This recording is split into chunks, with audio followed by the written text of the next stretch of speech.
The ledger always wins. Why Iran's $23 billion reserve is a 90-day fuse, not a war chest. Commentators and TV analysts are again looking at modern war through a decade-old lens.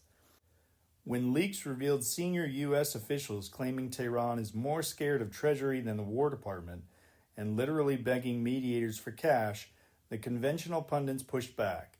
They pointed to an estimated $23 billion in oil revenue banked by Iran earlier this year as proof that economic pressure just doesn't work.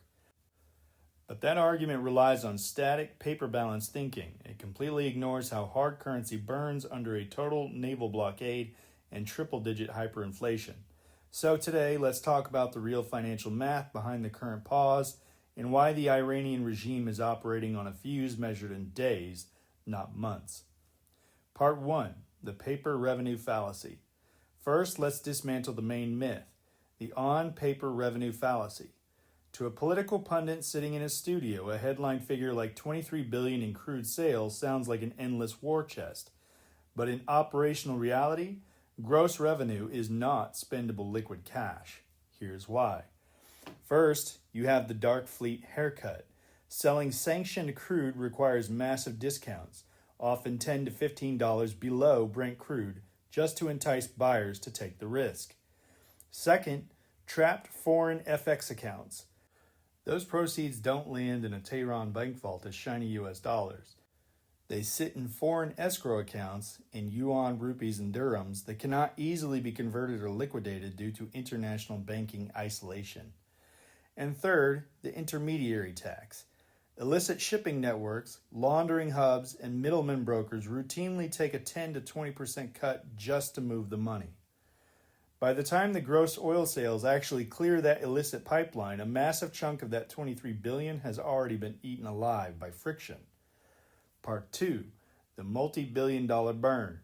Now, imagine what happens when a naval blockade cuts off fresh oil exports. Incoming revenue drops to near zero. When a state is facing 100+% hyperinflation, that triggers an immediate compounding liquidity crisis. To prevent total regime collapse, Tehran has to burn through its hard foreign reserves across 3 fronts all at the same time. 1. Subsidizing basic food and fuel. We're talking $2.5 to $3.5 billion a month.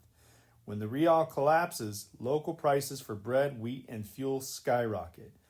To prevent immediate urban rioting, the state must use foreign hard currency to import price-subsidized basic goods. 2. Wartime military procurement.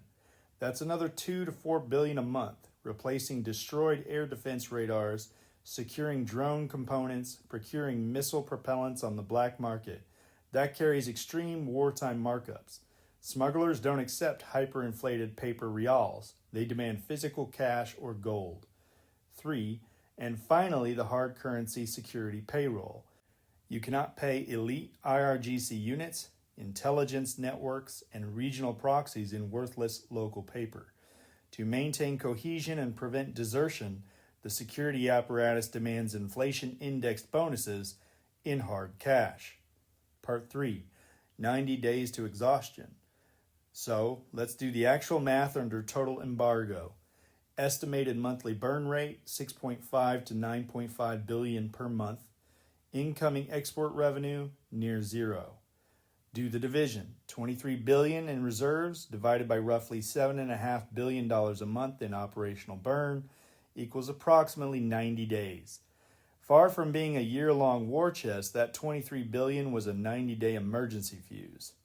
This is precisely why Iranian negotiators placed cash relief and access to frozen funds at the absolute top of their agenda with mediators. And it's why draft proposals, like the Malacca model to collect structured transit fees on the Strait of Hormuz, are even being entertained right now. Part 4. Rhetoric versus reality. This underlying financial strain explains why the IRGC spokesperson took to state media recently to insist that we are not deceived, while explicitly emphasizing that the decision to implement a ceasefire was made by the Iranian system and the IRGC will comply. That is a textbook exercise in internal damage control. They cannot admit to their own people that economic isolation and degraded air defenses forced their hand. So, by framing compliance as a mandatory order from the system, meaning the supreme leader, the IRGC shifts the political liability upward. They're using the clerical hierarchy as a scapegoat to protect their own internal legitimacy while quietly accepting terms behind closed doors. Here's the bottom line. Do not confuse public posturing on state television with operational solvency on the ledger. Iran is not operating with unlimited time or unlimited resources. This military pause isn't an open-ended diplomatic seminar. It is a high-pressure stress test. Either a structured, enforceable framework gets signed within days, or the pause ends and kinetic pressure resumes against a regime whose financial reserves are already running on empty. The ledger always wins.